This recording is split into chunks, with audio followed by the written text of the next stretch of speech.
যাওয়ার পর এবার জিবরাইল আজরাইল আলাইহিস সালাম বললেন, ইদ্রিস বলে দেবা মৃত্যু সাথী রকম পাইলেন, মৃত্যু সাথী রকম পাইলেন। ঘরে ঘরে আতশের ঢল নেমেছে, আকাশে খুশির চাঁদ উঠেছে।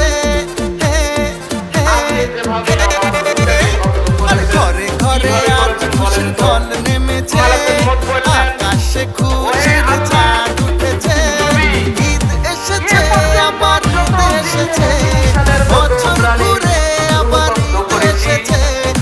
ঈদ এসেছে আবার ঈদ এসেছে, বছর ঘুরে আবার ঈদ এসেছে। মুবারক ঈদ মুবারক, মুবারক ঈদ মুবারক, মুবারক ঈদ মুবারক, মুবারক ঈদ মুবারক। হয়েছে যে মাথা থেকে পা পর্যন্ত একজন জীবন্ত মানুষের চামড়া জীবন্ত অবস্থায় তুলে নিয়ে যেতে কষ্ট, এই কষ্ট আমি